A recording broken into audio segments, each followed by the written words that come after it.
নমস্কার। সকলে কেমন আছেন? আশা করছি সকলে খুব ভালো আছেন ও সুস্থ আছেন। সকলকে স্বাগত জানাই আরও একটি নতুন ভিডিওতে। আজ বৃহস্পতিবার, তো বেশ সকাল সকাল উঠে সমস্ত কাজ যেটুকু থাকে গুছিয়ে নিয়ে এই যে পুজোটা দিয়ে নিয়েছি। আসলে বৃহস্পতিবারে একটু তাড়া থাকে পুজো দেওয়ার অন্যান্য দিনের তুলনায়। তো পুজো দেওয়া হয়ে গেছে। তারপরে এই যে দেখুন, আমার দাদা বাড়িতে আসলে ও যে কি করবে সেটা বুঝে পায় না। এই যে আয়ুষকে নিয়ে পুকুর থেকে ছিপ দিয়ে মাছ ধরে নিয়ে এসেছে। ওখানে তো একা থাকে, আসলে বাড়িতে এই জিনিসগুলোকে ও ভীষণ পরিমাণে মিস করে। তাই এত বড় হয়ে গিয়েও বাড়িতে এসে সেই ছেলে মানুষটুকু এখনও কমলো না। তো তারপরে আজকে হবে মাটন, তার জন্য বাজার থেকে নিয়ে এসেছিল দাদা। আর এই যে এখানে সমস্ত আলু, পেঁয়াজ, আদা, রসুনগুলো আমি বার করে নিয়েছি। আসলে মশলাটা মাকে করে দেব, তাহলে মায়ের একটু তাড়াতাড়ি হবে। আরও বাড়িতে অন্যান্য কাজ আছে, মা সেগুলো করছে। আর আমি এই যে এইদিকে মাকে মশলাটা করে দিচ্ছি। মা ঠিক মতন মিক্সারটা চালাতে পারে না, ওই জন্য। এই যে মায়ের স্নান করে রান্নাটাও বসিয়ে দিয়েছে, বেশ খানিকটা হয়েও গেছে রান্না। আর এই যে মাটনটাকে উনুনে রান্না করলে আরও যেন দ্বিগুণ টেস্ট হয়। এটা আমি অনেক লক্ষ্য করেছি। গ্যাসের তুলনায় আখাতে, মাটির আখাতে যদি রান্না করা হয়, মাটনের টেস্টটা আরও দ্বিগুণ হয়ে যায়। তো মা এই যে রান্না করছে আর আমিও বসে আছি।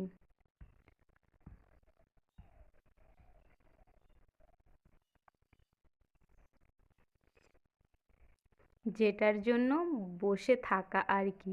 এই যে কখন 2 পিস কষা মাংস মা দেবে। আচ্ছা, কে কে তোমরা বসে থাকো আমাকে কমেন্ট করে জানিও তো। এই দেখুন, মা তুলে দিয়েছে। তো সেটা খাওয়ার পরে এখন 9 করে বেজে গেছে বেশ অনেকটাই।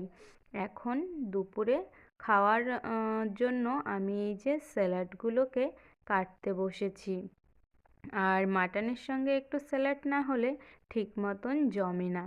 এখানে ছিল পেঁয়াজ, টমেটো আর শসা। এই যে একেবারে ফাইনাল লুক দেখুন। দেখে কার কার জিভেতে জল আসছে তারা চলে আসতে পারো, তো একসঙ্গে খাওয়া যাবে। তো আজকের মাটনটা একটু ঝোল ঝোল করেই লাবিয়েছে। ওই যে শীতের বেলা যে এক্ষুনি দেখা যাচ্ছে ঝোলটা একদম টেনে নেবে। আর মাটনের ভেতরে ওই যে 1 পিস রসুন দেখা যাচ্ছে, ওটা তো আরও টেস্টি, সেটা আর কি বলার। তো এই যে স্যালাডগুলোকেও এখানে কেটে নিয়ে এসেছি, এখন খেতে বসবো। তার আগে এই যে এখানে দেখুন, দাদাকে ভাত দিয়ে দিয়েছি। ও ভেতরে বসেনি, ও বলছে আমাকে এখানেই দে। আর এই যে আয়ুষকেও দিয়ে দিয়েছি। ওরা দুজনের খাওয়া হয়ে গেলে মা আর আমি বসে পড়ব। বাবা তো বাড়িতে নেই, তো আয়ুষ এই যে খাচ্ছে। তো আমাকে বলছে, দেখ পিসি কেমন নরম হয়েছে আজকের মাটনটা। আসলে হাঁড়িতে রান্না করা যে কুকারের থেকে হাঁড়িতে বেশি সুন্দর হয়। তো এই দেখুন, আয়ুষ খেয়ে আবার রিভিউ দিচ্ছে, বলছে কি যে টেস্ট হয়েছে।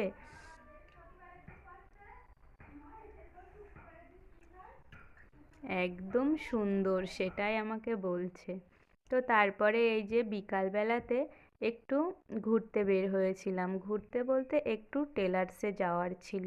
তো তারপরে এই যে বাড়িতে ফিরছি সমস্ত কাজ মিটিয়ে। তো আজকের ব্লগটি এতটুকুই ছিল। আপনাদের কেমন লাগলো অবশ্যই জানাবেন। আবারও দেখা হবে অন্য কোনো নতুন ব্লগের সঙ্গে। ততক্ষণের জন্য সকলে সুস্থ থাকবেন, ভালো থাকবেন। আর যদি কোনো নতুন বন্ধু আমার চ্যানেলে নতুন হয়ে থাকো, তাহলে অবশ্যই আমার চ্যানেলটিকে সাবস্ক্রাইব করে আমার পাশে থাকবেন। সকলে ভালো থাকবেন, সুস্থ থাকবেন। আজকের মতন এখানেই।